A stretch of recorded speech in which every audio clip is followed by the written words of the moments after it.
दुनिया का सबसे शक्तिशाली देश अमेरिका, विश्व का सबसे संपन्न देश अमेरिका। लेकिन अगर बात कोरोना की करें तो इस बीमारी के आगे सबसे ज्यादा बेबसी भी इसी मुल्क की है। अमेरिका में एक दिन में मिलने वाले कोरोना मरीजों की संख्या 2 लाख के करीब पहुंच गई है। US centre for disease control and prevention के मुताबिक देश में कोरोना वायरस उन लोगों के कारण ज्यादा फैल रहा है जिनमें इसके लक्षण नहीं हैं। संस्था का कहना है कि इस वजह से मास्क पहनना बहुत जरूरी है। कुछ एक्सपर्ट्स ने आशंका जताई है कि क्रिसमस और सर्दी की छुट्टियों में हालात और ज्यादा बिगड़ सकते हैं, क्योंकि इस दौरान बड़ी संख्या में लोग सफर करेंगे। अमेरिका में नए मरीजों के लिहाज से नवंबर बहुत खतरनाक महीना साबित हो सकता है। इस समय देश के हर राज्य में बड़ी संख्या में मरीज मिल रहे हैं।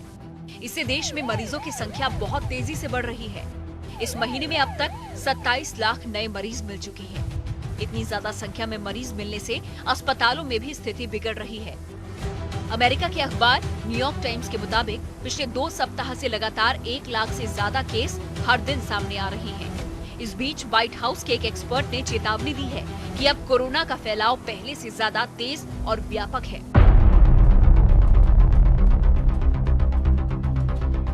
व्हाइट हाउस में corona virus task force coordinator doctor Deborah Birx का कहना है कि वायरस तेजी से तो फैल ही रहा है और चिंता इस बात की है कि ये स्थिति लंबे वक्त तक बनी रह सकती है। अमेरिका में हालात इस कदर बिगड़ रहे हैं, इसका अंदाजा इसी बात से लगाया जा सकता है कि संक्रमण से मरने वालों की संख्या में भी तेजी से बढ़ोतरी हो रही है। 24 घंटे के दौरान यहाँ 2015 मरीज दम तोड़ रहे हैं। मई के बाद एक दिन में हुई मौतों का ये सबसे बड़ा आंकड़ा है। जॉन हॉकिंस यूनिवर्सिटी द्वारा जारी डेटा में ये जानकारी दी गई है। इस बीच अमेरिका के ही कुछ जानकारों ने आशंका जताई है कि अगर अब भी आजादी के नाम पर सख्त उपायों को टाला जाता रहा तो अस्पतालों में जगह नहीं बचेगी। अमेरिका में न्यूयॉर्क कोरोना से सबसे ज्यादा प्रभावित है। वहां स्थिति एक बार फिर दिन प्रतिदिन खराब होती जा रही है।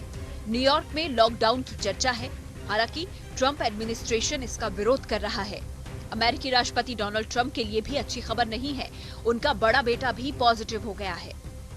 राष्ट्रपति चुनाव हार चुके लेकिन कुर्सी न छोड़ने की जिद पर अड़े डोनाल्ड ट्रंप और पत्नी मेलानिया के बाद बेटा ट्रंप जूनियर भी पॉजिटिव पाया गया है। द गार्डियन ने खबर दी है। ट्रंप के स्पोकपर्सन ने इसकी पुष्टि भी की है। उनके मुताबिक राष्ट्रपति के बेटे ने इस हफ्ते की शुरुआत में टेस्ट कराया था। उनकी रिपोर्ट पॉजिटिव आई थी।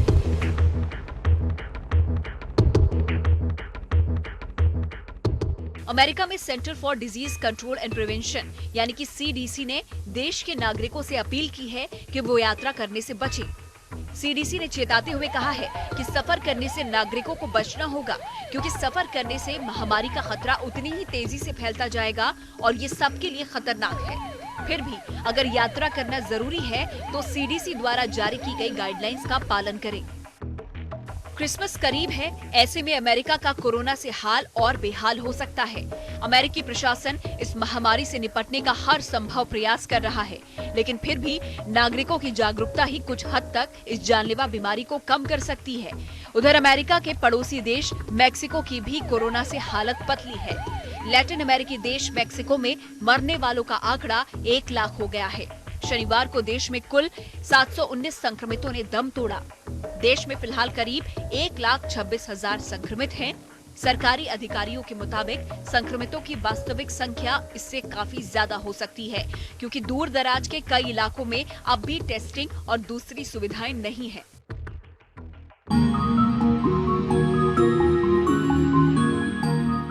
उधर रूस में भी संक्रमितों की संख्या तेज रफ्तार से बढ़ रही है।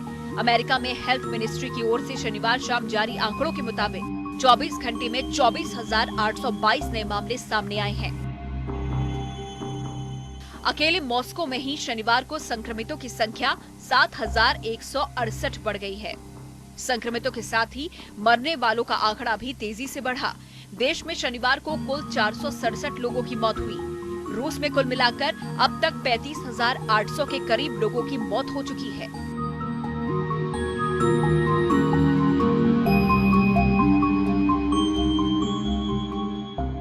तो कुल मिलाकर अमेरिका समेत कई देश बुरी तरह से कोरोना की चपेट में हैं और इस संकट से उबरना आसान नहीं लगता।